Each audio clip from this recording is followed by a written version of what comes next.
ಇದ್ದು ಬದ್ದ ಅಷ್ಟು ಅನಿಶ್ಚಿತತೆಯ ಮಧ್ಯದಲ್ಲಿ ವಕ್ಫ್ ಅಮೆಂಡ್ಮೆಂಟ್ ಬಿಲ್, ವಕ್ಫ್ ತಿದ್ದುಪಡಿ ಬಿಲ್ ಇವತ್ತು ಮಂಡನೆಯಾಯಿತು.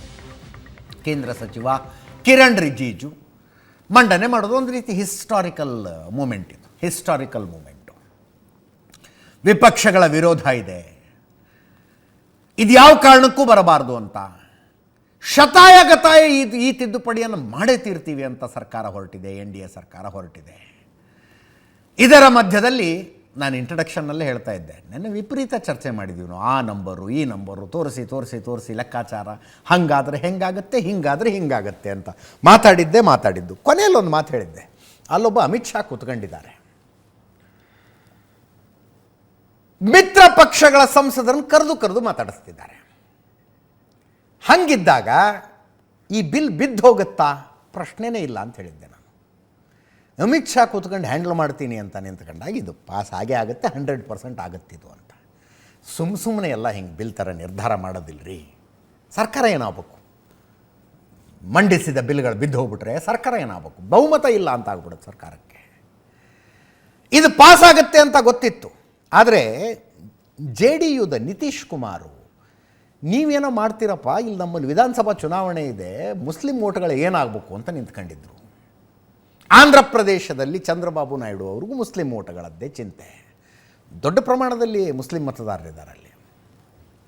ಅವರಿಬ್ಬರನ್ನ ಕನ್ವಿನ್ಸ್ ಮಾಡೋದೇ ಬಾಟಲ್ ನೆಕ್ ಆಗಿತ್ತು. ಇವತ್ತು ನೋಡಿದ್ರೆ BJP ಸಂಸದರಿಗಿಂತ JDU TDP ಸಂಸದರೇ ಎದ್ದೆದ್ದು ಹಾರಾರು ಕುಣದಾಡಿ ಚರ್ಚೆ ಮಾಡ್ತಿದ್ದಾರೆ ಇವತ್ತು ಅದರ ಬಗ್ಗೆ. ಆ ಬಿಲ್ಲನ್ನು ಬೆಂಬಲಿಸಿ ಇದಕ್ಕೆ ಒಂದು ಹೊಸ ಹೆಸರಿಟ್ಟಿದ್ದಾರೆ, ಉಮ್ಮೀದ್ ಅಂತ. UMEED, unified Waqf management empowerment efficiency and development bill 2024. ಉಮ್ಮೀದ್ ವಕ್ಫ್ ಆಡಳಿತದಲ್ಲಿ ಪಾರದರ್ಶಕತೆಗಾಗಿ ತಿದ್ದುಪಡಿ ಅಂತ ಹೆಸರಿಟ್ಟಿದ್ದಾರೆ. 12 ಗಂಟೆಗೆ ಮಂಡನೆ ಮಾಡಿದ್ರು. ನನ್ನೇನೆ ಹೇಳಿದ್ರು 8 ತಾಸು ಇದರ ಬಗ್ಗೆ ಚರ್ಚೆ ಮಾಡೋದಕ್ಕೆ ನಾವು ತಯಾರಾಗಿದ್ದೀವಿ ಅಂತ. 8:35 ಆಯಿತು, ಇನ್ನೂ ನಡೀತಾ ಇದೆ ಚರ್ಚೆ. 12 ಗಂಟೆಗೆ ಬಿಲ್ ಮಂಡನೆ ಮಾಡಿದ್ದಾರೆ. ಅದರ ಅರ್ಥ 8 ತಾಸು 35 ನಿಮಿಷಗಳಿಂದ ಚರ್ಚೆ ನಡೀತಾ ಇದೆ. ರಾತ್ರಿ 10 ಗಂಟೆ ತನಕ ಚರ್ಚೆ ಮಾಡಿ ಆಮೇಲೆ ಓಟಿಗೆ ಹಾಕ್ತಾರಂತೆ. ಅಂದರೆ ಯಾರ್ಯಾರು ಏನೇನು ಮಾತಾಡೋದಿದೆ ಮಾತಾಡಿಬಿಡಿ ಅಂತ ನಿಂತ್ಕೊಂಡಿದೆ ಸರ್ಕಾರ. ಆಮೇಲೆ ಕಡೆಯದಾಗಿ ಎಲ್ಲರೂ ಮಾತಾಡಾದ್ಮೇಲೆ ಕಿರಣ್ ರಿಜಿಜು ಅವರು ಉತ್ತರ ಕೊಡ್ತಾರಂತೆ. ಆರಂಭದಲ್ಲಿ ಬಿಲ್ ಮಂಡನೆ ಮಾಡಿದಾಗ ಕಿರಣ್ ರಿಜಿಜು ಅವರು ಮಾತಾಡೋದು, ಏನು ಡಿಫ್ರೆನ್ಸ್, ಏನು ತರೋದಕ್ಕೆ ಹೊರಟಿದ್ದೀವಿ ನಾವು ಅಂತ ಕೇಳಿಸ್ಕೊಳ್ಳಿ. 2013 में वक्फ में यूजर जो आपने प्रावधान डाला, उसके बाद 1970 से केस चल रहा था दिल्ली के अंदर में। दिल्ली के अंदर में हमारा CGO कॉम्प्लेक्स है, पार्लियामेंट बिल्डिंग है, कई प्रॉपर्टीज है, और इसको वक्फ बोर्ड, दिल्ली वक्फ बोर्ड ने क्लेम किया कि ये वक्फ प्रॉपर्टीज है। उसके बाद ये केस चल रहा था अदालत में।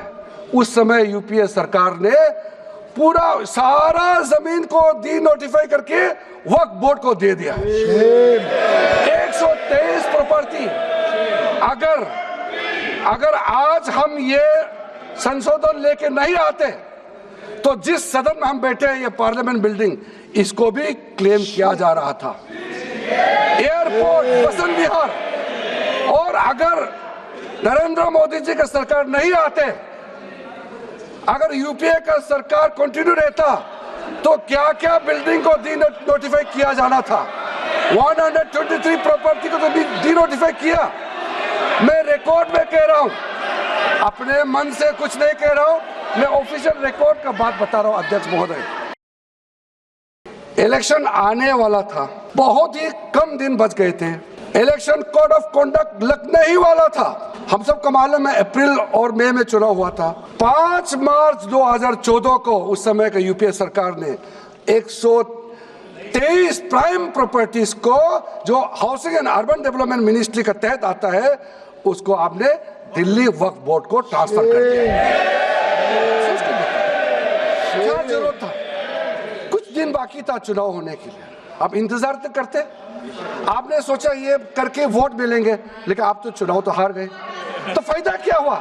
ऐसा काम करने से वोट नहीं मिलता है। इसलिए लोग इंटेलिजेंट है, हमारे देश के लोग समझदार है। इसलिए वोट बैंक का राजनीति के बिना हम अच्छे सोच के साथ में आज इस सदन में फिर से आए हैं। इलेक्शन ಅನೇಕ ಸಲ ನಮ್ಮ ಡಿಬೇಟ್ಗಳಲ್ಲಿ ಅದರ ಉದಾಹರಣೆ ಕೊಟ್ಟು ಮಾತಾಡಿದ್ದೀವಿ ನಾವು. ಅದನ್ನೇ ಕಿರಣ್ ರಿಜಿಜು ಇವತ್ತು ಹೇಳಿತ್ತು. ದೆಹಲಿಯ 123 ಪ್ರೈಮ್ ಪ್ರಾಪರ್ಟಿಗಳು ವಸತಿ ಇಲಾಖೆ ನಗರಾಭಿವೃದ್ಧಿ ಇಲಾಖೆಯ ಅಂಡರ್ನಲ್ಲಿದ್ದಂಥ 123 ಪ್ರೈಮ್ ಪ್ರಾಪರ್ಟಿಗಳು, ಅವುಗಳ ಇವತ್ತಿನ ಮಾರ್ಕೆಟ್ ವ್ಯಾಲ್ಯೂ ಸಾವಿರಾರು ಕೋಟಿ ಆಗುತ್ತೆ.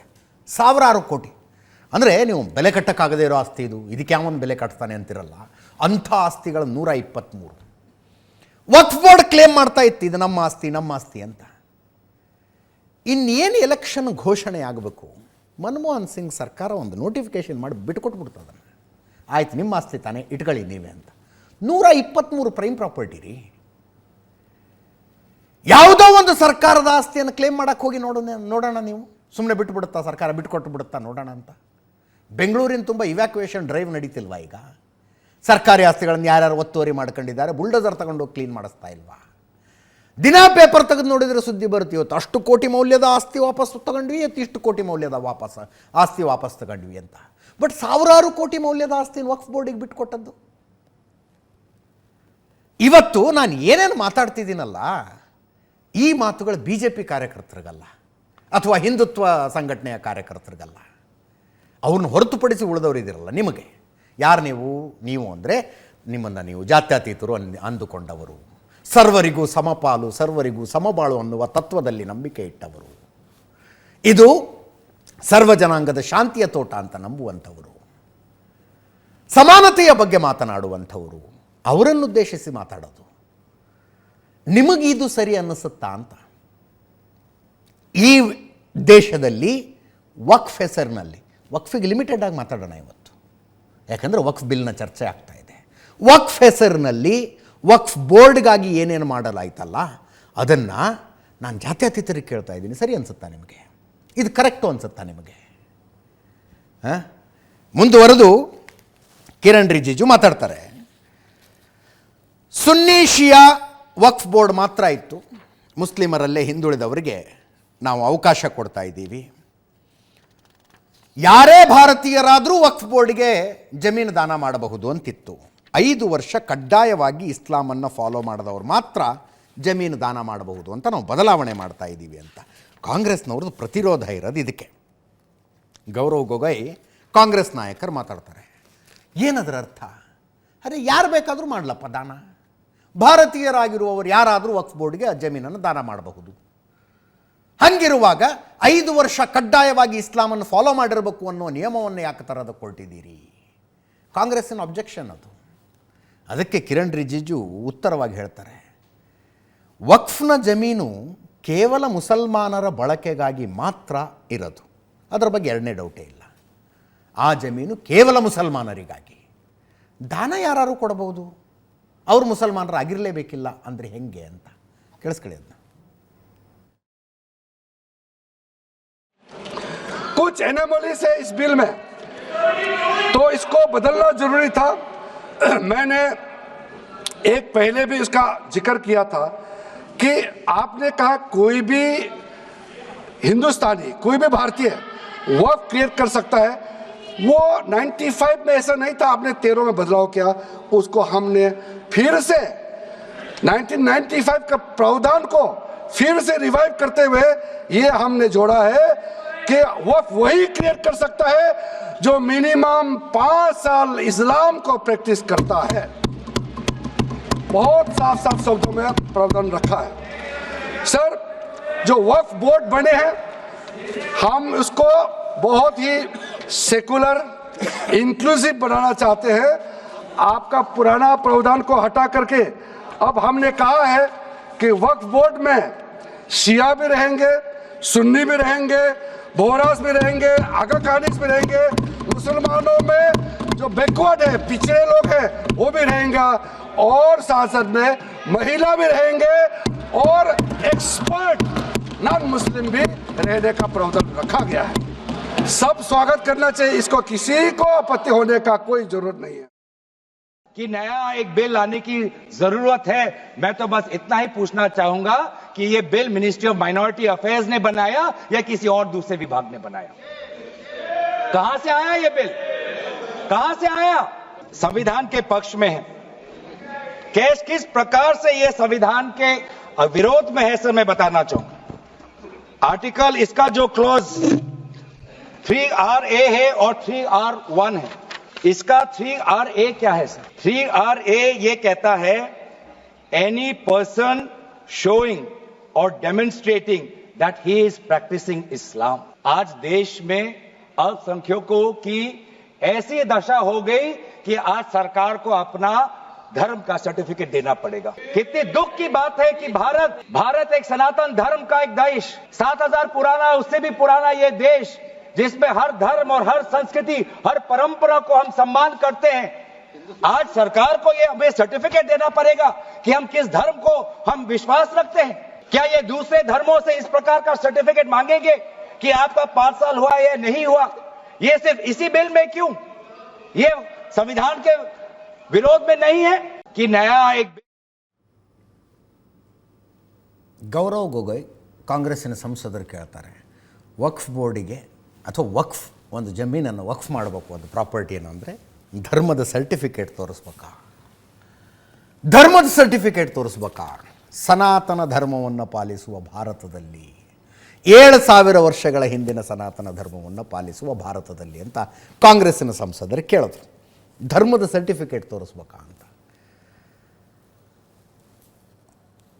ಸರ್ಕಾರಿ ಶ್ವಾನ ಅಭಿವೃದ್ಧಿ ಕೇಂದ್ರದಲ್ಲಿ ಮುಧೋಳ್ ನಾಯಿ ಮರಿ ತಗೋಬೇಕು ಅಂದರೆ ಜಾತಿ ಸರ್ಟಿಫಿಕೇಟ್ ತೋರಿಸ್ಬೇಕು ಸರ್. ಟ್ರಸ್ಟ್ ಮೀ, ನಾನು ಎಕ್ಸಾಜರೇಟ್ ಮಾಡಿ ಹೇಳ್ತಾ ಇಲ್ಲ. ಎಲ್ಲೆಲ್ಲಿ ಬೇಕಾಗಿಲ್ಲ ಜಾತಿ ಸರ್ಟಿಫಿಕೇಟು, ಎಲ್ಲೆಲ್ಲಿ ಬೇಕಾಗಿಲ್ಲ ಧರ್ಮದ ಸರ್ಟಿಫಿಕೇಟು. ವಕ್ಫ್ ಬೋರ್ಡಿಗೆ ದಾನ ಕೊಡುವಾಗ ಯಾಕೆ ಧರ್ಮದ ಸರ್ಟಿಫಿಕೇಟ್ ಬೇಕು?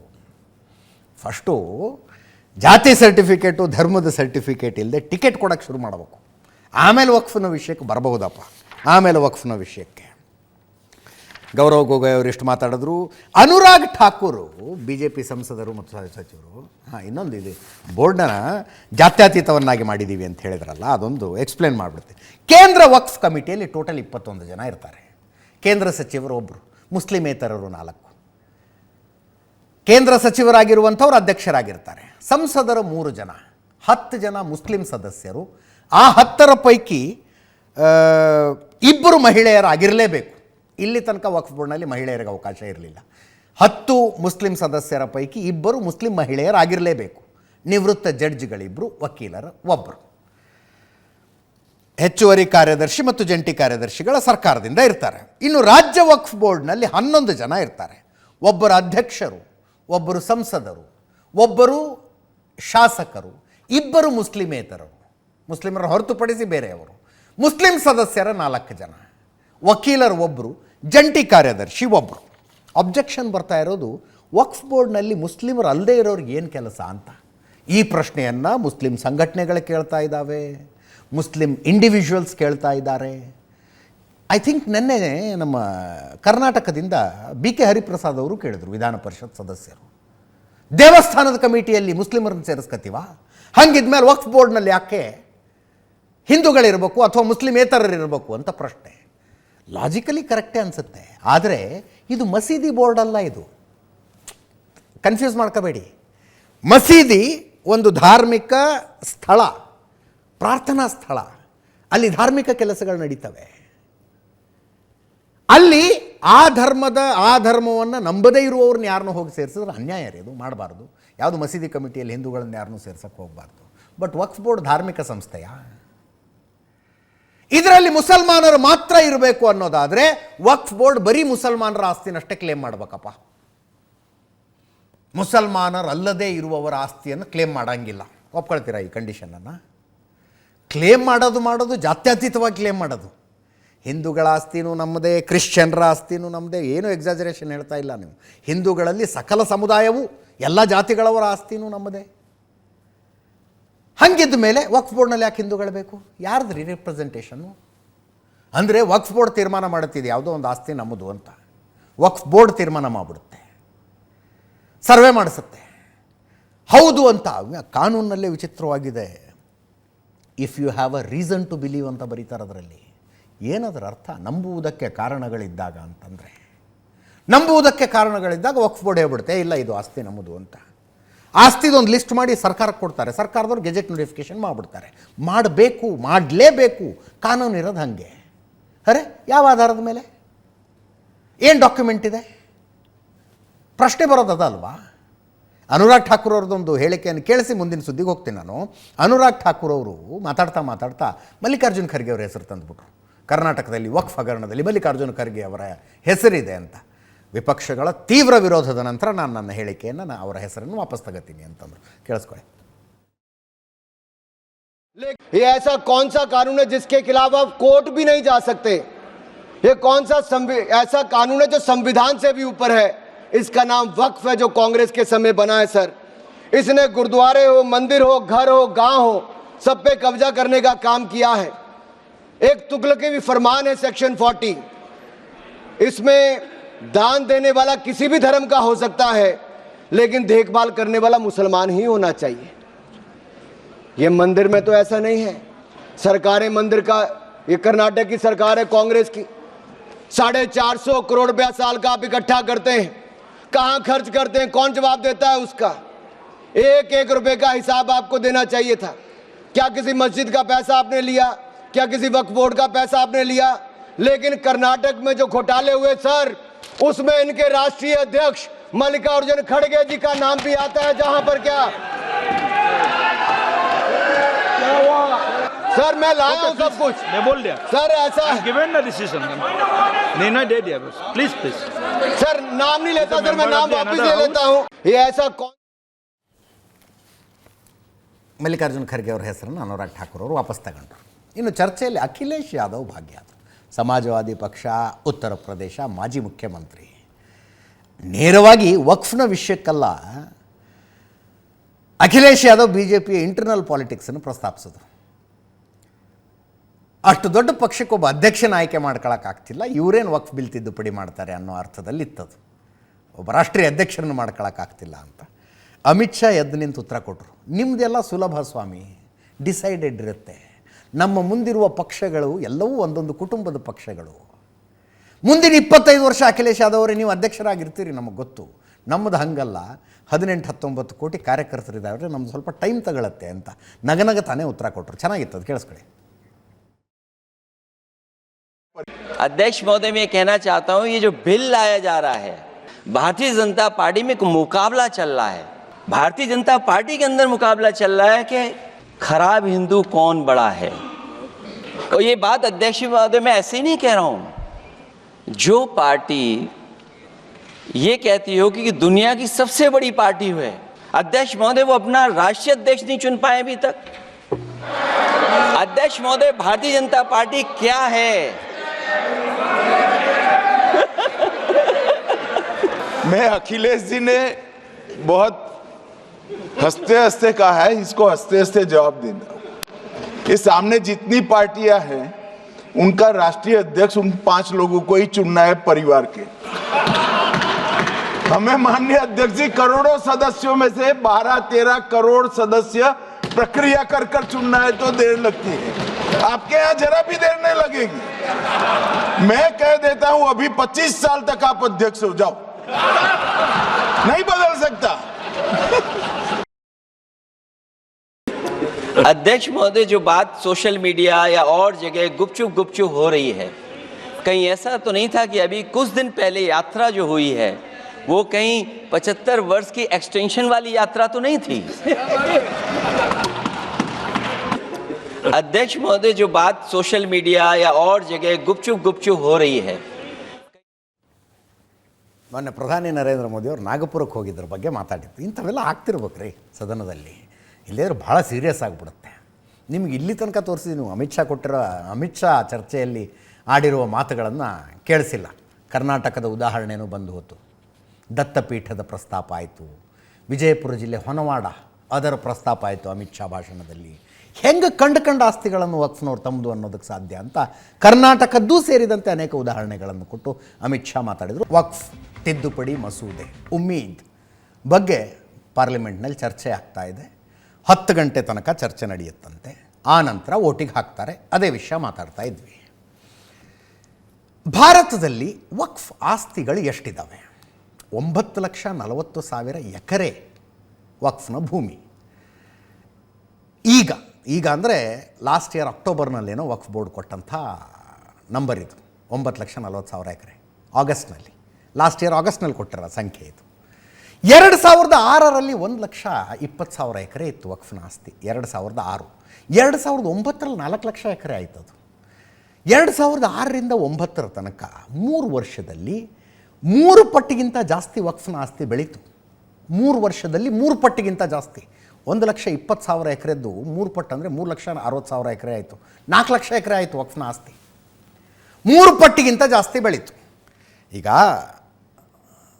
ಯಾರೋ ಇಸ್ಲಾಂನಲ್ಲಿ ಗಾಢವಾದ ನಂಬಿಕೆ, ಶ್ರದ್ಧೆಯನ್ನು ಇಟ್ಟುಕೊಂಡಂಥ ಮುಸ್ಲಿಮರು ತಮ್ಮ ಸ್ವಂತ ಆಸ್ತಿಯನ್ನು ನಮ್ಮ ಸಮುದಾಯದ ಬಡವರಿಗೆ ಬಳಕೆಯಾಗಲಿ, ನಮ್ಮ ಸಮುದಾಯದಲ್ಲಿ ಧಾರ್ಮಿಕ ಕಾರ್ಯಗಳಿಗೆ ಬಳಕೆಯಾಗಲಿ ಅಂತ ದಾನ ಕೊಡ್ತಾರೆ. ಅದು ವಕ್ಫ್ ಆಗುತ್ತೆ. Once Waqf is always Waqf. Okay, ಅದು ಆ ಥಾಟೇ ಒಂಥರ ಅಮೇಝಿಂಗ್ ಥಾಟ್. ಅದು ಧಾರ್ಮಿಕ ಕಾರ್ಯಕ್ಕಾಗಿ ವಕ್ಫಿಗೆ ಬರೆದು ಕೊಡೋದು. 2006ರಿಂದ 2009 ತನಕ ನೋಡಿ, ಹೆಚ್ಚುವರಿಯಾಗಿ ಎಷ್ಟು ಬಂದಂಗಾಯಿತು? 80,000 ಅಂದರೆ 2 ಲಕ್ಷ ಆಯಿತು. 2,80,000 ಎಕರೆ ವಕ್ಫಿಗೆ ದಾನವಾಗಿ 3 ವರ್ಷದಲ್ಲಿ ಬಂದಿದೆ ಅಂತ. ಆ 2,80,000 ಎಕರೆ ದಾನ ಮಾಡಿದ ದಾನಿಗಳಿದಾರಲ್ಲ, ಪುಣ್ಯಾತ್ಮರು, ಅವ್ರು ಯಾರು? ಅವರ ದಾನಪತ್ರಗಳು ಎಲ್ಲೆಲ್ಲಿದ್ದಾವೆ? ಬರೆದು ಕೊಟ್ಟಿರ್ತಾರಲ್ಲ, ನನ್ನ ಇಂಥ ಆಸ್ತಿ, ಈ ಸರ್ವೆ ನಂಬರು, ಇಷ್ಟು ಎಕರೆ, ಇಷ್ಟು ಗುಂಟೆ, ಇದನ್ನು ದಾನವಾಗಿ ನಾನು ಬರೆದು ಕೊಡ್ತಾ ಇದ್ದೀನಿ ವಕ್ಫ್ ಬೋರ್ಡಿಗೆ ಅಂತ ಒಂದು ದಾನಪತ್ರ ಬರೆದು ಕೊಡ್ತಾರಲ್ಲಪ್ಪ. ಎಲ್ಲಿದ್ದಾವ ದಾನಪತ್ರಗಳು? 2,80,000 ಎಕರೆ 3 ವರ್ಷದಲ್ಲಿ ಬಂದಿರೋದು. ವರ್ಷಕ್ಕೆ ಹತ್ತತ್ರ 1 ಲಕ್ಷ ಎಕರೆ ಬಂದಂಗಾಯ್ತು ರೀ. ಆ ದಾನಪತ್ರಗಳು ಎಲ್ಲಿ? ತೋರಿಸ್ಬೇಕಲ್ಲ ಅವನೊಮ್ಮೆ. 2009ರಲ್ಲಿ 4 ಲಕ್ಷ ಎಕರೆ ಇದ್ದ ವಕ್ಫ್ನ ಭೂಮಿ 2024ರ ಹೊತ್ತಿಗೆ 9,40,000 ಎಕರೆ ಆಗಿದೆ. 9,40,000 ಎಕರೆ ಅಂದರೆ 2009ರಿಂದ 2024ರ ಮಧ್ಯದಲ್ಲಿ 5,40,000 ಎಕರೆ ಆಸ್ತಿ ವಕ್ಫ್ಗೆ ಸೇರ್ಪಡೆಯಾಗಿದೆ. ಆ 5,40,000 ಎಕರೆ ಆಸ್ತಿಗಳನ್ನು ದಾನ ಮಾಡಿದ ಪುಣ್ಯಾತ್ಮರು, ದಾನವಂತರು, ಶ್ರದ್ಧಾವಂತರು ಅವರು ಯಾರು? ಅವರು ಬರೆದು ಕೊಟ್ಟಿರುವ ದಾನಪತ್ರಗಳು ಎಲ್ಲೆಲ್ಲಿದ್ದಾವೆ? ಬೇಕಲ್ಲ, ಕೇಳಿದ್ರೆ ತಪ್ಪ? ಇಷ್ಟು ಸಮಸ್ಯೆ ಯಾಕೆ ಆಗ್ತಿದೆ ಅಂದರೆ, ನಮ್ಮನ್ನು ದಾಖಲೆ ಹೆಂಗೆ ಕೇಳ್ತೀರಿ ನೀವು? ಎಲ್ಲಿಂದ ತರೋಣ ಡಾಕ್ಯುಮೆಂಟ್ಸು? ಕಾಗಜ್ ನಹಿ ದಿಖಾಯಂಗೆ. CAA NRCಯಲ್ಲಿ ಅದು ಘೋಷಣೆ ಆಗಿತ್ತು. ಇಲ್ಲಿ ಅಂಡರ್ ಕರೆಂಟ್ ಇದೆ. ಅದು ಕಾಗಜ್ ನಹಿ ದಿಖಾಯಂಗೆ, ದಾಖಲೆ ತೋರಿಸಂಗಿಲ್ಲ ನಾವು. ನಮ್ಮದಪ್ಪ ಆಸ್ತಿ ಅಷ್ಟೇ. ಇದು ಎಕರೆ ಲೆಕ್ಕದಲ್ಲಿ ಹೇಳಿದೆ ನಿಮಗೆ. ಟೋಟಲ್ ನಂಬರ್ಸ್ ಲೆಕ್ಕದಲ್ಲಿ ಹೇಳಿದ್ರೆ 8,72,324 ಆಸ್ತಿಗಳು. ನಂಬರ್ ಆಫ್ ಪ್ರಾಪರ್ಟೀಸ್ 8,72,324 ಪ್ರಾಪರ್ಟಿಗಳು ವಕ್ಫ್ನ ಅಡಿಯಲ್ಲಿದ್ದಾವೆ ದೇಶದಾದ್ಯಂತ. ಅದರಲ್ಲಿ ಖಬರಿಸ್ತಾನಗಳು, ಸ್ಮಶಾನಗಳು 1,50,516. 17% ಖಬರಿಸ್ತಾನ, ಅತಿ ಹೆಚ್ಚದೆ. ಅದನ್ನು ಹೊರತುಪಡಿಸಿದರೆ ಕೃಷಿ ಭೂಮಿ 1,40,784, 16%. ಕೃಷಿ ಭೂಮಿ ವಕ್ಫ್ನ ಅಡಿಯಲ್ಲ. ಯಾಕಿರಬಾರ್ದು? ಯಾರೋ ಕೃಷಿ ಭೂಮಿ ದಾನ ಕೊಟ್ಟಿರಬಹುದು. ಈ ಲೆಕ್ಕ ನೋಡೋದಕ್ಕೆ ಹೋದಾಗಲೇ ವಿಜಯಪುರದ ಹೊನವಾಡದ ಕೇಸು ಬರ್ತವೆ, ಧಾರವಾಡ ಜಿಲ್ಲೆ ಧಾರವಾಡ ತಾಲೂಕಿನ ಉಪ್ಪಿನಬೆಟಗೇರಿ ಕೇಸು ಬರ್ತವೆ. ಅಲ್ಲಿನ ರೈತರು ಏಕಾಏಕಿ ತಗೊಂಡು ಪಹಣಿ ತೆಗೆಸೋದಕ್ಕೆ ಹೋದರೆ ಪಹಣಿಯಲ್ಲಿ ಕಾಲಮ್ ನಂಬರ್ 11ನಲ್ಲಿ ವಕ್ಫ್ ಬೋರ್ಡ್ ಅಂತ ಬಂದುಬಿಡ್ತು. ವಕ್ಫ್ ಬೋರ್ಡ್ ಪರಭಾರೆ ಮಾಡುವಂತಿಲ್ಲ ಅಂದರೆ ಬ್ಯಾಂಕ್ಗಳು ಅವುಗಳ ಮೇಲೆ ಸಾಲ ಕೊಡೋಂಗಿಲ್ಲ, ಆ ಆಸ್ತಿಗಳನ್ನು ಆ ಜಮೀನುಗಳನ್ನು ಇವರು ಭೋಗ್ಯಕ್ಕಿಡಂಗಿಲ್ಲ, ರೈತರು ಅವುಗಳನ್ನು ಮಾರಂಗಿಲ್ಲ. ವಕ್ಫ್ ಬೋರ್ಡ್ನ ಹೆಸರಿದೆ ಅದರಲ್ಲಿ ಅಂತ. ಅದರಲ್ಲಿದ್ದಾವೆ ಇವೆಲ್ಲ 1,40,784 ಆಸ್ತಿಗಳು. ಮಸೀದಿಗಳು 1,19,200 ಮಸೀದಿಗಳು, 14% ಬರುತ್ತೆ. ಅಂಗಡಿಗಳು 13%, 1,13,187 ಅಂಗಡಿಗಳು, 92,505 ಮನೆಗಳು. ಸೈಟ್ಗಳು 64,724. ದರ್ಗಾಗಳು, ಮಜಾರ್ಗಳು 33,492. ಮದರಸಗಳು 14,008. ಇತರೆ ಇವೆಲ್ಲವನ್ನು ಹೊರತುಪಡಿಸಿ ಉಳಿದ ಆಸ್ತಿಗಳು 1,43,908. ಇಷ್ಟು ಆಸ್ತಿಗಳಿದ್ದಾವೆ. ಟೋಟಲ್ಲು 8,72,324. ಇವುಗಳ ಪೈಕಿ ಯಾವ್ಯಾವುದೋ ಕಾಲದಲ್ಲಿ ಯಾವ್ಯಾವ ಆಸ್ತಿಗಳು ಬಂದಿದ್ದಾವ್ರಿ. ಎಲ್ಲದಕ್ಕೂ ಕೇಳೋದು ಬೇಡಪ್ಪ. ಅಟ್ಲೀಸ್ಟ್ ಒಂದು 50% ಆಸ್ತಿಗಳಿಗಾದರೂ ದಾಖಲೆ. ಅರ್ಧ ಅಂದರೆ ಎಷ್ಟು ಬರುತ್ತೆ? 4,36,000. 4,36,000 ಆಸ್ತಿಗಳ ದಾನಪತ್ರಗಳಾದರೂ ಸಿಗಬಹುದಾ ವಕ್ಫ್ ಬೋರ್ಡ್ ಹತ್ರ? ಅರ್ಧ 50% ಆಸ್ತಿಗಳಿಗಾದರೂ ಸಮಸ್ಯೆ ಬರೋದೇ ಅದು. ಎಷ್ಟು ಧೈರ್ಯ ನಿಮಗೆ? ನಮ್ಮ ಹತ್ರ ನೀವು ದಾಖಲೆಗಳನ್ನು ತೋರಿಸ್ತೀರಾ? ನಮ್ಮ ಹತ್ರ ನೀವು ದಾಖಲೆಗಳನ್ನು ಕೇಳ್ತೀರಾ? How dare you? ನಾವು ಕ್ಲೇಮ್ ಮಾಡಿದ್ದೀವಿ, ನಮ್ಮದಲ್ಲ ಇದು ನಿಮ್ಮದೇ ಅಂತ ನಿಮ್ಮ ವಾದ ಆಗಿದ್ದರೆ ನೀವು ದಾಖಲೆಗಳನ್ನು ತಗೊಂಡು ಬನ್ನಿ. ಇದೇ ಅಲ್ವಾ ವಕ್ಫ್ ಆ್ಯಕ್ಟ್? ಈ ದೇಶದಲ್ಲಿ ಜಾರಿಯಲ್ಲಿರುವ ವಕ್ಫ್ ಆ್ಯಕ್ಟ್ ಅಂದರೆ ಇದೇ ಅಲ್ವಾ? ನಾನು ಆರಂಭದಲ್ಲೇ ಅದನ್ನೇ ಹೇಳಿದೆ. ಇವತ್ತಿನ ಕೇಳ್ತಾ ಇರೋ ಪ್ರಶ್ನೆಗಳು ಬಿ ಜೆ ಪಿಯ ಬೆಂಬಲಿಗರಿಗಲ್ಲ, ಹಿಂದೂ ಸಂಘಟನೆಗಳ ಕಾರ್ಯಕರ್ತರಿಗಲ್ಲ, ಹಿಂದೂ ಮುಖಂಡರಿಗಳಿಗಲ್ಲ. ಅವ್ರು ಬಿಟ್ಟಾಕಿ, ಅವರು ಸರಿ ಇಲ್ಲ, ಅವರು ಬರೀ ಮುಸ್ಲಿಂ ದ್ವೇಷದಲ್ಲೇ ಜೀವನ ಕಳೀತಾರೆ. ಉಳಿದವರಿದ್ದಾರಲ್ಲ, ಜಾತ್ಯತೀತರು, ಸರ್ವಜನಾಂಗದ ಶಾಂತಿಯ ತೋಟದಲ್ಲಿ ಗಾಢವಾದ ನಂಬಿಕೆ ಇಟ್ಟುಕೊಂಡವರು, ಅವ್ರಿಗೆ ಕೇಳ್ತಾ ಇರೋ ಪ್ರಶ್ನೆ. ಈ ದೇಶದಲ್ಲಿ ಇಂಥದ್ದೊಂದು ಕಾನೂನಿದೆ, ನಿಮ್ಮ ಆತ್ಮಸಾಕ್ಷಿಗೆ ಈ ಕಾನೂನು ಒಪ್ಪುತ್ತಾ? ಇನ್ಯಾವುದಾದರೂ ಸಮುದಾಯದವರಿಗೆ ಒಂದು ಬೋರ್ಡ್ ಅಂತ ಮಾಡಿ, ಆ ಬೋರ್ಡು, ನಾನು ನಿಮಗೆ ಕಾನೂನಿನಲ್ಲಿರೋ ಶಬ್ದಗಳನ್ನೇ ಹೇಳ್ತಾ ಇದ್ದೀನಿ, ಅ ರೀಸನ್ ಟು ಬಿಲೀವ್. ಆ ಬೋರ್ಡ್ಗೆ ಯಾವುದೋ ಒಂದು ಆಸ್ತಿ ತನ್ನದು ಎಂದು ನಂಬುವುದಕ್ಕೆ ಕಾರಣಗಳಿದ್ದರೆ ಅದನ್ನು ಕ್ಲೇಮ್ ಮಾಡ್ಕೋಬಹುದು ಅನ್ನುವ ಅವಕಾಶವನ್ನು ಈ ದೇಶದಲ್ಲಿ ಬೇರೆ ಯಾರಿಗಾರು ಕೊಟ್ಟಿದ್ದಾರಾ? ಅಲ್ಪಸಂಖ್ಯಾತರು ಅನ್ನುವ ಕಾರಣಕ್ಕೆ ಕೊಡಬಹುದು ಅನ್ನೋದಾದರೆ ಬೌದ್ಧರಿಗೆ ಯಾಕಿಲ್ಲ ಇದು? ಜೈನರಿಗೆ ಯಾಕಿಲ್ಲ? ಸಿಖ್ಖರಿಗೆ ಯಾಕಿಲ್ಲ? ಕ್ರಿಶ್ಚಿಯನ್ರಿಗೆ ಯಾಕಿಲ್ಲ? ಪಾರ್ಸಿಗಳಿಗೆ, ಯಹೂದಿಗಳಿಗೆ ಯಾಕಿಲ್ಲ ಇದು? ಇಲ್ವಾ ಅವರು ಈ ದೇಶದಲ್ಲಿ? Because they are not a vote bank. Vote bank ಅಲ್ಲ ಅವರು. ಅಮಿತ್ ಶಾ ಅವರು ಮಾತಾಡಿದ್ದಾರೆ, ಕೇಳಿ. विजयपुर कर्नाटक के होनवाड़ गांव की 1500 एकड़ भूमि पर दावा कर उसको विवाद में डाला और 500 करोड़ की संपत्ति जिस भूमि का मूल्य है वहां 5 स्टार होटल को महीने 12,000 रुपए के किराए से दे दिया। अब मान्यवर ये कहते हैं कि इसका हिसाब किताब न करो, इसकी देखरेख न करो। भाई ये पैसा जो है देश के गरीब मुसलमान का है, ये गन्ना सोटों की चोरी के लिए नहीं, ये इसको रोकने के लिए। और इनके जो ठेकेदार बैठे हैं मान्यवर, ये यहां गरज गरज कर बोलते हैं, खुद तो समझे बगैर बोलते हैं, कुछ समझ कर बोलते हैं। उनको लगता है कि इससे हम जीत जाएंगे।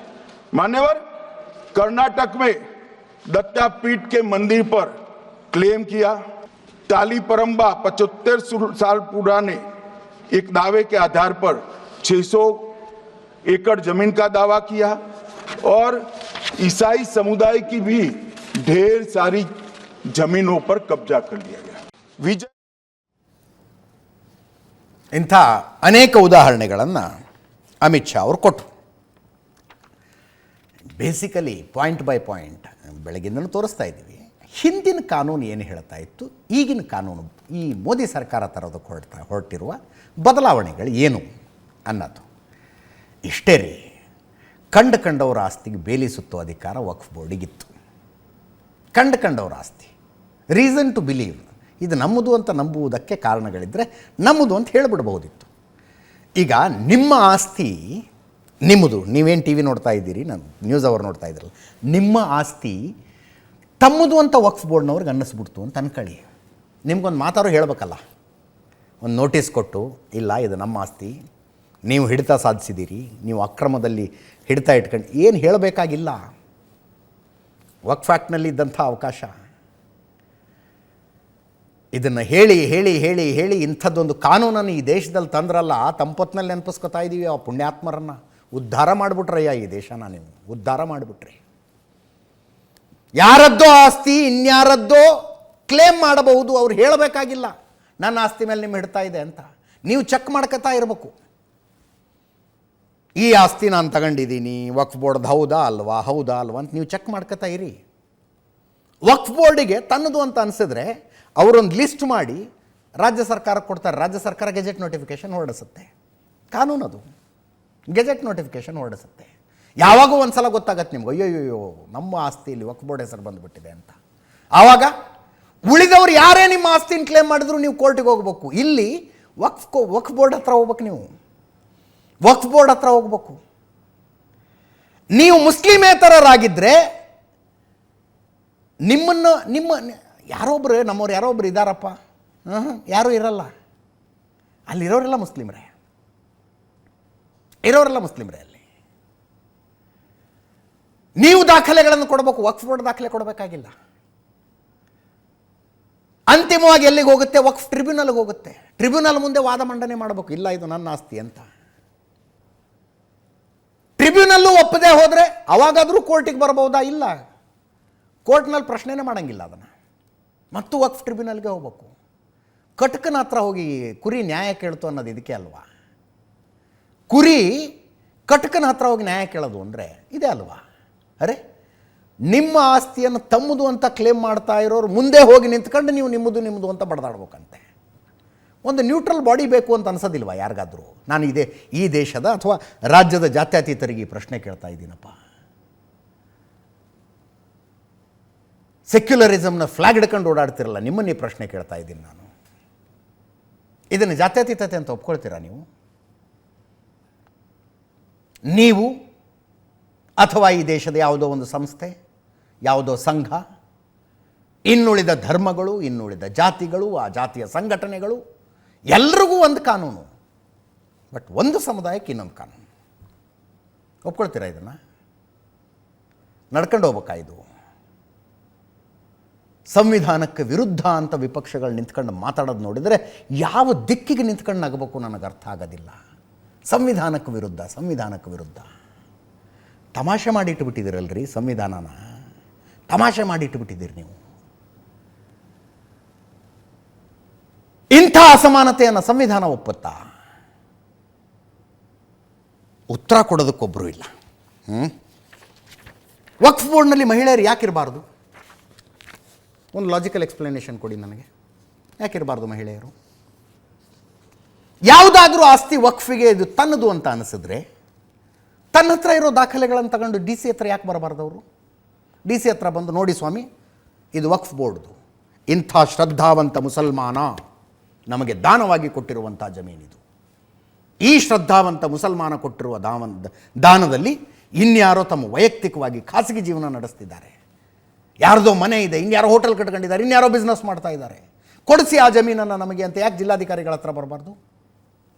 ಈ ದೇಶದಲ್ಲಿ ಉಳಿದವರೆಲ್ಲರೂ ಬರ್ತಾರೆ ಹಾಗೆ.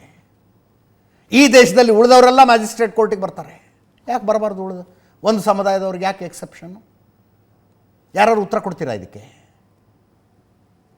ಜಾತ್ಯತೀತತೆಗೆ ಜಯವಾಗಲಿ. ಏನು ಹೇಳೋಣ ಇದಕ್ಕೆ? ಇದನ್ನು ಶತಾಯ ಗತಾಯ ಈ ಮಸೂದೆಯನ್ನು ಸೋಲಿಸಬೇಕು ಅಂತ ಮುಸ್ಲಿಂ ಲಾ ಬೋರ್ಡ್ನವರು ಕರೆ ಕೊಟ್ಟಿದ್ದರು. ಭಾರತದಲ್ಲಿ ವಾಕ್ ಸ್ವಾತಂತ್ರ್ಯ ಇದೆ ರೀ, ಅಭಿವ್ಯಕ್ತಿ ಸ್ವಾತಂತ್ರ್ಯ ಇದೆ, ದೇಶಾದ್ಯಂತ ಪ್ರತಿಭಟನೆಗಳನ್ನು ಮಾಡಬಹುದು, ಅಭಿಯಾನವನ್ನು ಮಾಡಬಹುದು. ಸಂವಿಧಾನ ವಿರೋಧಿ ಅನ್ನೋದೊಂದು ವಾದ ಇದೆ. ಸಂವಿಧಾನ ವಿರೋಧಿ ಆದರೆ ಸುಪ್ರೀಂ ಕೋರ್ಟ್ ಇದೆ.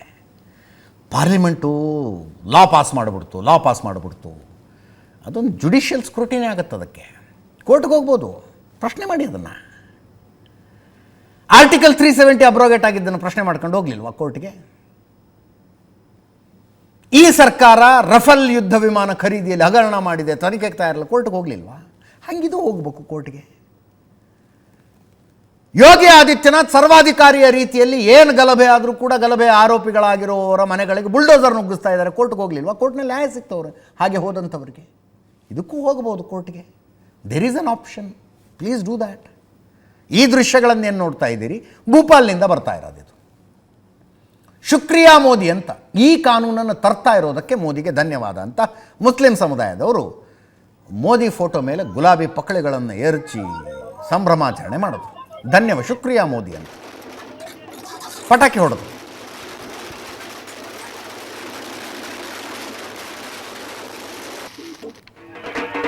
ಇದು ಯಾಕೆ ಅಂದರೆ ಮುಸ್ಲಿಂ ಸಮುದಾಯದ ಒಳಗಡೆ ನಿರ್ಲಕ್ಷಿತ ಅದನ್ನು ಜಾತಿಗಳನ್ನೋದಕ್ಕೆ ಬರೋದಿಲ್ಲ. ಏನಂತೀರಿ ನೀವು? ಸಬ್ಸೆಕ್ಟ್ಗಳು.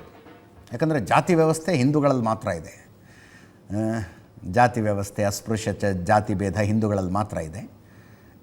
ಇದು ಮುಸ್ಲಿಂ ಸಮುದಾಯದಲ್ಲಿ ಹಿಂದುಳಿದ ಸೆಕ್ಟ್ಗಳು, ಪಂಗಡಗಳ ಸಂಭ್ರಮಾಚರಣೆ. ಇದು ನಮಗೂ ಅವಕಾಶ ಸಿಕ್ತು ವಕ್ಫ್ ಬೋರ್ಡ್ನಲ್ಲಿ ಅಂತ. ನೋಡಿ, ಇವತ್ತು ಇದೆಲ್ಲ ಆಗ್ತಾ ಇದೆ.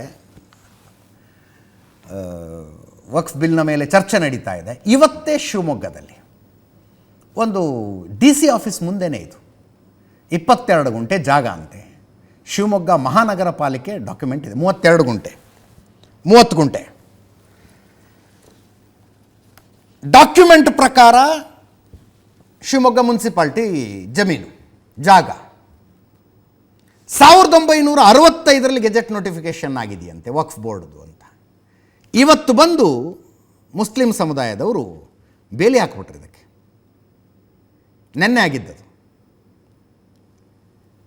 ಬೇಲಿ ಹಾಕ್ಬಿಟ್ರು ಬಂದು.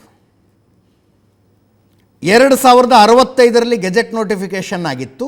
2019ರಲ್ಲಿ ವಕ್ಫ್ ಅಂತ ಖಾತೆ ಮಾಡಿಸ್ಕೊಂಡಿದ್ದಾರಂತೆ ವಕ್ಫ್ ಬೋರ್ಡ್ನವರು. ಇದು ಗೆಜೆಟ್ ನೋಟಿಫಿಕೇಷನ್ ಹೆಂಗಾಗಿರುತ್ತೆ ಹೇಳಿ? ವಕ್ಫ್ ಬೈ ಯೂಸರ್ ಅಂತಾರೆ ಅವರು. ವಕ್ಫ್ ಬೈ ಯೂಸರ್ ಅನ್ನೋದು ಇನ್ನೊಂದು ಡ್ರಕೋನಿಯಲ್ ಲಾ ಇದೆ. ಯಾವ ಸ್ಥಳವನ್ನು ಮುಸ್ಲಿಮರು ಧಾರ್ಮಿಕ ಕಾರ್ಯಗಳಿಗಾಗಿ ಬಳಸಿಕೊಂಡು ಬಂದಿದ್ದಾರೋ ಆ ಸ್ಥಳ ವಕ್ಫ್ದಾಗತ್ತೆ ಅಂತ. ಅದನ್ನ ಯಾರೂ ದಾನ ಕೊಟ್ಟಿರಬೇಕು ಅಂತಿಲ್ಲ. ಈಗ ಹುಬ್ಬಳ್ಳಿಯಲ್ಲಿ ಕಿತ್ತೂರು ಚೆನ್ನಮ್ಮ ಮೈದಾನದ ಹಾಗೆ ಆಗಲಿಲ್ವಾ? ಹುಬ್ಬಳ್ಳಿಯಲ್ಲಿ ಹಬ್ಬದ ದಿವಸ ನಮಾಜ್ ಮಾಡೋದಕ್ಕೊಂದು ಜಾಗ ಬೇಕಾಗಿತ್ತು. ಟ್ರಾಫಿಕ್ ಐಲ್ಯಾಂಡ್ ಪಕ್ಕದಲ್ಲೇ ಒಂದು ಜಾಗ ಇತ್ತು. ಅದು ಹುಬ್ಬಳ್ಳಿ ಮುನ್ಸಿಪಾಲ್ಟಿದು. ಅಲ್ಲೊಂದು ಮನವಿ ಕೊಟ್ಟರು, ನಾವು ವರ್ಷಕ್ಕೆ 2 ಸಲ ನಮಾಜ್ ಇರುತ್ತೆ, ನಮಾಜ್ ಮಾಡೋದಕ್ಕೆ ಅವಕಾಶ ಕೊಡಬೇಕು ಅಂತ. ಮುನ್ಸಿಪಾಲ್ಟಿ ಏನು ತಪ್ಪು, 2 ಸಲ ನಮಾಜ್ ಬರ್ತಾರೆ, ನಮಾಜ್ ಮಾಡ್ತಾರೆ, ಹೋಗ್ತಾರೆ ಅಂತ ಅವಕಾಶ ಕೊಟ್ಟಿರೋದಕ್ಕೆ. ಅದರ ಮಧ್ಯದಲ್ಲೊಂದು ಈದ್ಗಾ ತಯಾರಾಯಿತು. ನೋಡ್ತಾ ಅದು ಈದ್ಗಾ ಮೈದಾನ ಆಯಿತು. ಆಮೇಲೆ ಅದು ಇಲ್ಲ waqf property, waqf by user, ಯಾಕಂದರೆ ನಮಾಜ್ ಮಾಡ್ತಿದ್ದೀವಲ್ಲ ನಾವು ಅಂದ್ಬಿಟ್ರು. ಇನ್ನೊಂದು, if I am not wrong, Vijayapura ಜಿಲ್ಲೆದೇ ಇರಬೇಕು, ಅದು ಒಬ್ಬ ಮಹಿಳೆ ಮಾತಾಡಿದ್ದು ನೆನಪಿದೆ ನನಗೆ. ನಮ್ಮ ಜಮೀನಿನ ಪಕ್ಕದಲ್ಲಿ ಒಂದು ದರ್ಗಾ ಇತ್ತು. ವರ್ಷಕ್ಕೊಂದು ಸಲ ಉರುಸ್ ನಡೀತಾ ಇತ್ತು. ಉರುಸ್ ಯಾವ ಟೈಮ್ನಲ್ಲಿ ಆಗ್ತಿತ್ತು ಅಂದರೆ, ಆ ಟೈಮ್ನಲ್ಲಿ ನಮ್ಮ ಜಮೀನಲ್ಲಿ ಯಾವುದೇ ಬೆಳೆಗಳೇ ಇರ್ತಿರಲಿಲ್ಲ, ಅಂಥ ಟೈಮ್ನಲ್ಲಿ ಆಗ್ತಿತ್ತು. ಆವಾಗ ಅಂಗಡಿ ಹಾಕ್ಕೊಳ್ಳೋದಕ್ಕೆ ಜಾಗ ಬೇಕು ಅಂದರು. ಹಾಕ್ಕೊಳ್ಳಿ ನಮ್ಮ ಜಮೀನಲ್ಲಿ, ಪರವಾಗಿಲ್ಲ ಅಂದ್ವಿ. ನೋಡಿದ್ರೆ ಈಗ ನಮ್ಮ ಜಮೀನಲ್ಲಿ ವಕ್ಫ್ ಬೋರ್ಡ್ ಅಂತ ಹೆಸರು ಬಂದುಬಿಟ್ಟಿದೆ ಅಂತ. ಯಾಕಂದರೆ ಉರುಸ್ ನಡೀತಾ ಇತ್ತಲ್ಲಿ, ಈದ್ಗಾ ಉರುಸ್ ನಡೀತಾ ಇತ್ತು ಅಂತ. ಇದು ಹಾಗೆ ಆಗಿತ್ತು. ನೆನ್ನೆ ಬಂದು ಬೇಲಿ ಹಾಕಿದ್ರು, ರಾತ್ರಿ ಬಂದು ಪೊಲೀಸರು ಅವುಗಳನ್ನು ತೆರವುಗೊಳಿಸಿದರು. ಒಬ್ಬ ಹಿಂದೂ ಮುಖಂಡ, ಒಬ್ಬ ಮುಸ್ಲಿಂ ಮುಖಂಡ, ಇಬ್ಬರು ಮಾತಾಡಿದ್ದಾರೆ, ಕೇಳಿಸ್ಕೊಳ್ಳಿ.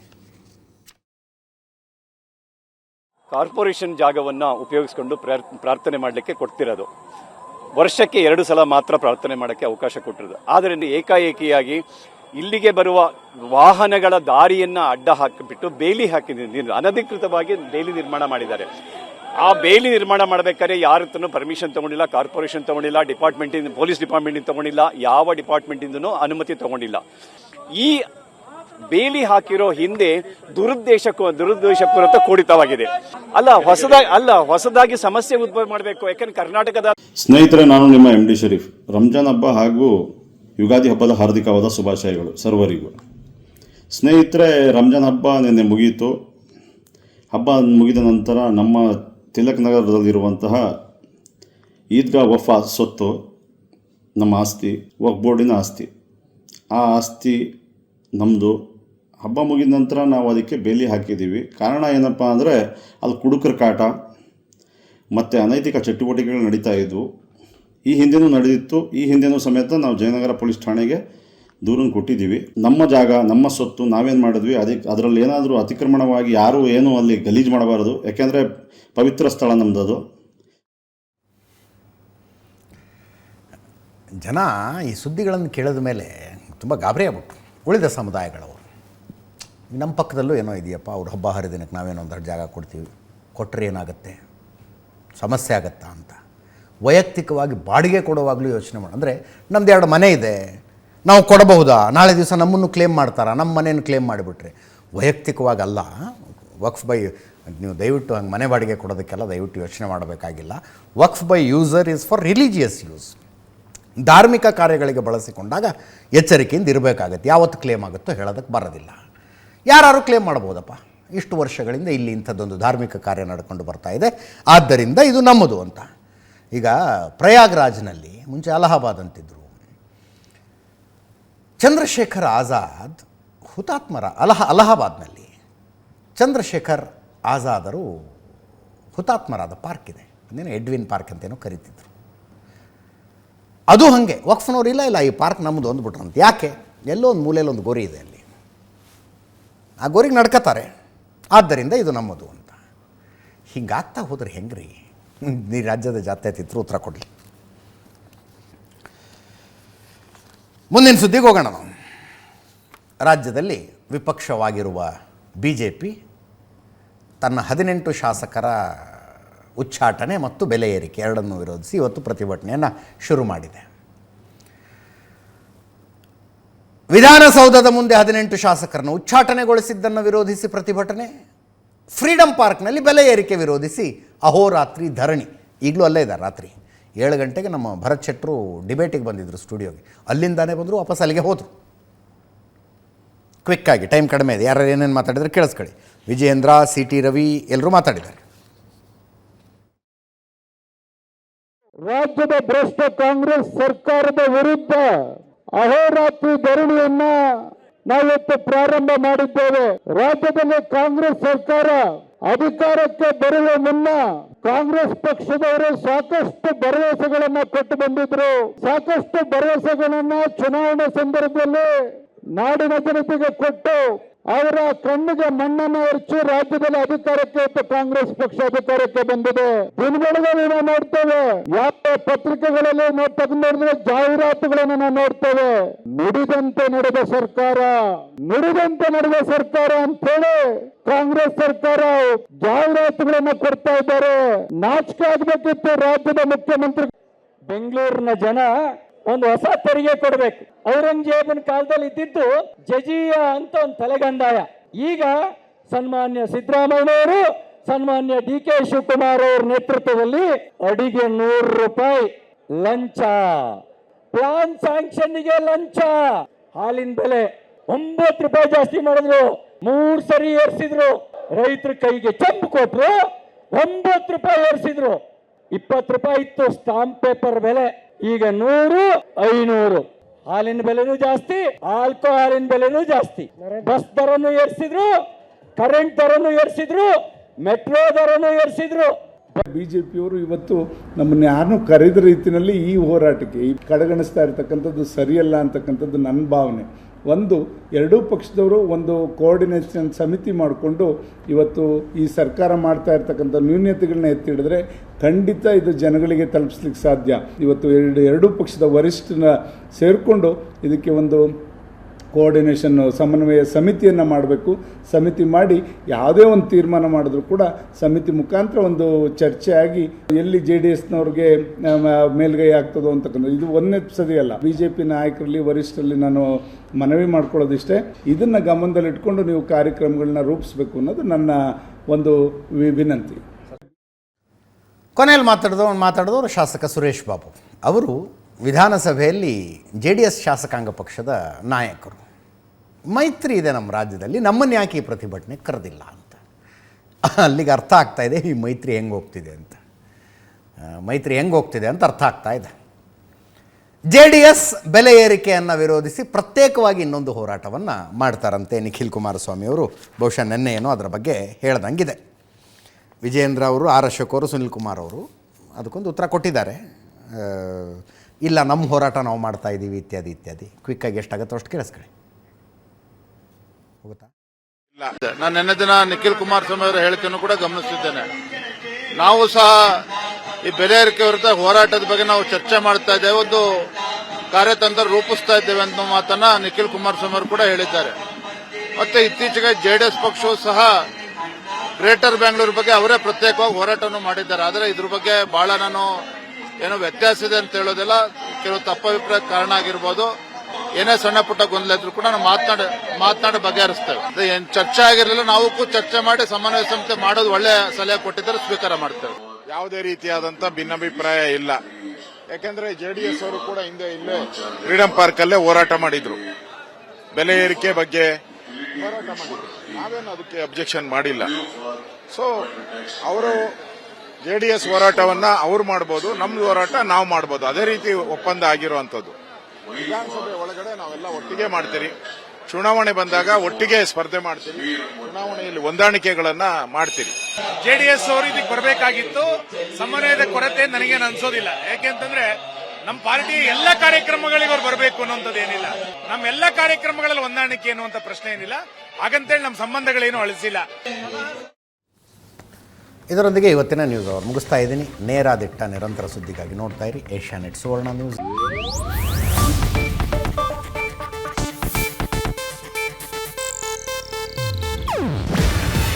ಇದು ಏಷ್ಯಾನೆಟ್ ನ್ಯೂಸ್ ನೆಟ್ವರ್ಕ್ ಪ್ರಸ್ತುತಿ.